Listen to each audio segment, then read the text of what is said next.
Olunaku lw'eggulo abayizi batandise emisomo gyabwe era nga n'enkya ya leero bano bakedde kwessa mu ddene okudda ku masomero nate batolobye empandiiso wakati mu kuwunzika olusoma olwokusatu olumalako omwaka 2025. Bamaze okubaleeta era tugenda mu maaso n'okufuna abalala abatwegattako. Mu mboozi ey'akafubo ne munnabyanjigiriza era atwala amasomero ga Winterland Primary Schools Ntege Benoni Sempala agambye nti obwavu buleetedde abazadde bangi okukaaba ennyo ensasula n'ebeera mbi. Obwavu, ssente tezirabika, abaana baddayo era abasoboddeko basobola sasulako ebitundu n'abalala ne bajja nga basuubiza era naffe ne tubawa ebbanga eritali lyewala kuba ng'essomero okulitambuza bateekwa okubeerawo ssente. Waliwo abaana batatandikiddewo okusoma nga n'olunaku olwokubiri tebazze, kino tekigenda kubakosa. Babaako okufiirwa kubafiirwa kubanga amasomero agamu nga mwe muli ne Winterland olunaku lwe gatandikirawo kati azze oluvannyumako asanga programs ezimu nga zitambuddeko. Nga waliwo abasomesa abatannaba kumalayo ebyo ebisomesebwa abaana ng'ate omwaka guggwako giyite sirabaasi ani anenyezebwa.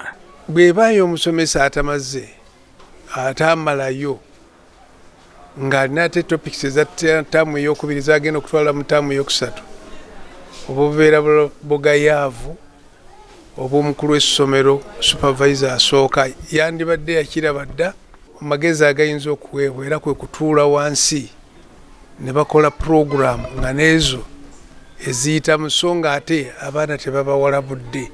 Olusoma luno lumpi ddala ate nga lulimu ebyokukola bingi amasomero ganaakikwasaganya gatya.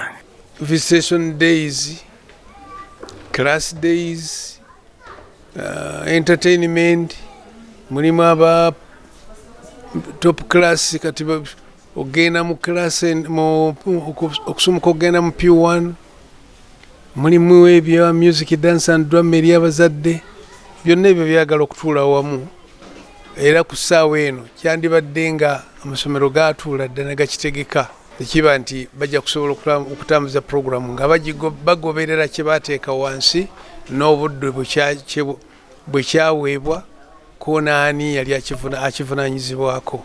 Kale gwe omwana wenna ng'oli mu kwetegekera ebigezo bya UNEB naddala ng'oli mu kibiina ekya P7 wulira bino. Omwana wa P7 essaawa eno yeetaaga n'abeera mu kola revision n'ayisibwa mu revision mu classes zonna ezo z'ayiseemu mu bufunze okusobola okumalayo. Omwana wa P7 yandibadde yeewongayo eri Katonda mu kiseera kino era nga bino abazadde n'amasomero agamu ge bikola mbusa ttaamu ey'okusatu batwalira abaana success cards. Essaawa eno teyamba mwana oyo okuggyako okumuzza mu kumubuzaabuza. Omuntu bw'abanga yali ayagaliza omwana ono okutambula obulungi omwaka gwali nga candidate yandibadde akikola na mu January oba mu May ng'omwana yakamala okwewandiisa n'okukakasibwa UNEB nti candidate. Mu abazadde ssaako n'abasomesa abasuubira okubbira abaana bammwe ebigezo munnabyanjigiriza abawadde amagezi. Abaana bano singa bava obuto nga bamanyi nti waliwo okubba bwe buzibu eggwanga lye bujja okusanga nga obubbi bungi, corruption nga nayo esusse. N'olwekyo abaana baffe tubafulumye nga basobola okwekolera ebintu byabwe era bamanyiire nti waliwo ekiseera bwe balina okuyimirira nga beetengeredde.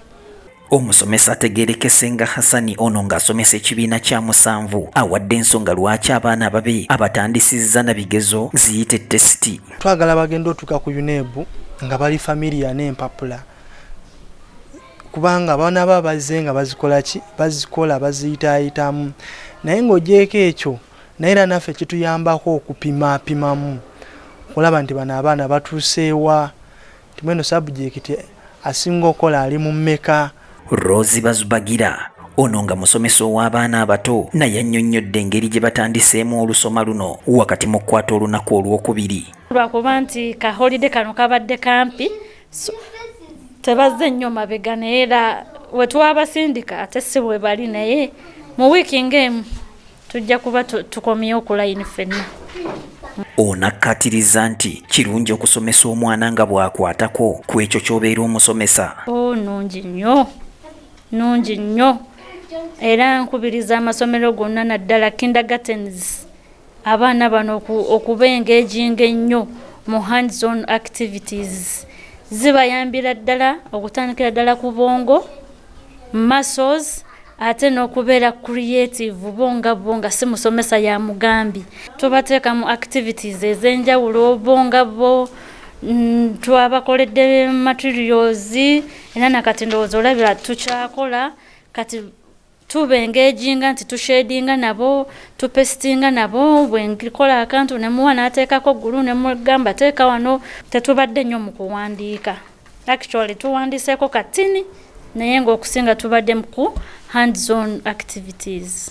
Rosa agamba nti okuzannya y'emu ku mmere abaana gye balina okulya. Tuzannyidde ddala, we can't miss playing. Tuzannyidde ddala nga bw'okiwulira, tuzannya ne tukola kwe nga tetubeera te ku kuzannya kokka kubanga n'ewaka bazannyirayo naye ate we bajja wano tuba tulina okubongerako omutindo ku ekyo, si kuzannya kokka throughout but we pray and then work. Ruth Kigozi ono nga sabbiiti y'okutandika okusoma emukutte yali ku ddute akulembeza bya bulamu. Kati nze nga gwe lusanze nga nze ali ku ddute twali tulina okukuma ekifo nga kiyonjo. Twakomawo okuvanga lumu tusobole okweteekateeka abayizi baffe basobole okudda nga twetegese bulungi ng'ekifo kiyonjo nga buli wamu walabika bulungi. Bwe batyo n'abayizi batunyumirizza engeri gye basanzeemu olunaku lwabwe olwokubiri mu lusoma luno. Wakabadde mutonotono tabadde mungi just tuzuukusa bwongo. Silabasi tubadde tugitambudde. Ewaka mbadde neesomesa nzika naye we nkomyewo okusoma nsanyusa okulaba abasomesa bange. Tita atuwadde bu brain teasers obutunyumidde nnyo nga waliwo omusajja yali ayagala kusala nnyanja ng'alina engo, embuzi n'amalagala ne bamugamba okubitwala byonna osoosaayo kimu. Olusoma lwa ttaamu eno lumpi kale nga buli musomesa ali mu kaweefube ow'okulaba ng'amalayo ebyo ebisomesebwa olwo nno abayizi bakungule ng'eyasiga ettooke akulembera banne so nga n'eyasiga ssere mu kibiina asiba ekkira. Kabuye Israel, Promise TV alipoota leero.